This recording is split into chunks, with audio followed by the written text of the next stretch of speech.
Assalamualaikum warahmatullahi wabarakatuh. Perkenalkan, nama saya Irsam Bahar, DIM 210-222-150. Satu, ada beberapa teori yang menjelaskan tentang sejarah masuknya Islam di Nusantara. Sebutkan teorinya dan pilih salah satu teori yang menurut Anda teori terkuat. Saya alasan mengapa Anda memilih teori itu.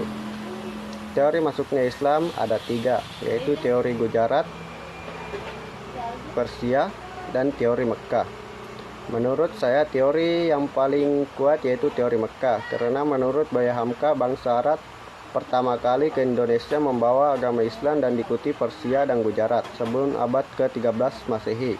Hal ini dibuktikan adanya dengan wafatnya Rasulullah SAW pada tahun 132 Masehi. Bukti masuknya Islam ke Indonesia dari pedagang Arab menyebarkan Islam ketika berdagang dan melakukan pernikahan dengan penduduk lokal. 2. Uraian sejarah lahirnya Muhammadiyah dan memberikan pandangan Anda tentang perang kebangsaan Muhammadiyah dalam mewujudkan masyarakat Islam yang sebenar-benarnya. Muhammadiyah merupakan organisasi yang didirikan tepat setelah Kiai Haji Ahmad Dahlan tiba dari Tanah Suci Mekah. Muhammadiyah didirikan pada tanggal 18 November 1912 di Kauma, Yogyakarta. Muhammadiyah telah banyak memberikan ajaran Islam yang murni kepada bangsanya. Muhammadiyah telah mempelajari amal, usaha sosial, dan pendidikan aman diperlukan bagi kebangkitan dan kemajuan bangsa dengan jiwa ajaran Islam Muhammadiyah. Ketiga, uraian pendapat Anda tentang peran Muhammadiyah dalam bidang sosial dan kaitannya dengan teknologi Al-Maun. Peran Muhammadiyah dalam bidang sosial adalah sebagai tombak kemajuan bangsa seperti pendidikan, ekonomi, dan sebagainya. Muhammadiyah berperan sebagai memberantas perselisihan, kebodohan, dan dengan melakukan dakwah politik pada masyarakat. Kaitannya dengan teknologi Al-Maun berdasarkan dengan isi kandungan Al-Maun.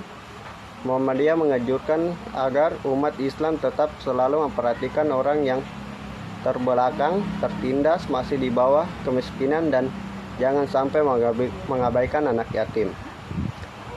Keempat, uraikan pendapat Anda tentang peran Muhammadiyah dalam memperdayakan perempuan dan bagaimana pandangan Islam tentang kesetaraan gender. Menurut saya, dengan adanya peran Muhammadiyah dalam memperdayakan perempuan dapat meningkat kesejahteraan perempuan, karena salah satu yang dilakukan Muhammadiyah dalam pemberdayaan perempuan dapat dilakukan melalui organisasi keperempuanan, yaitu melalui gerakan Aisyah yang merupakan organisasi keperempuanan yang didirikan oleh Muhammadiyah melalui salah satu organisasi otonomnya, yaitu Aisyah, yang menaungi perempuan melakukan pemberdayaan perempuan guna mengurangi kekerasan, pelecehan, kemiskinan yang terjadi terhadap perempuan. Muhammadiyah dan Aisyah memberikan keleluasan untuk kaum perempuan bekerja di luar rumah. Kelima, Muhammadiyah dalam menetapkan senantiasa berdasarkan keputusan pada 2 sumber hukum, yaitu Al-Quran dan Sunnah. Setiap upaya jati yang ditempuh Muhammadiyah bertumpu pada 3 metode ijtihad utama: bayani, burhani, wani. Maksud dari 3 metode ijtihad tersebut, pendekatan bayani adalah merespon permasalahan dengan titik tolak utamanya nas syariah dan Al-Quran dan Al-Sunnah. Hal ini biasa digunakan dalam memecahkan masalah-masalah terkuat dengan ibadah muhdatsah.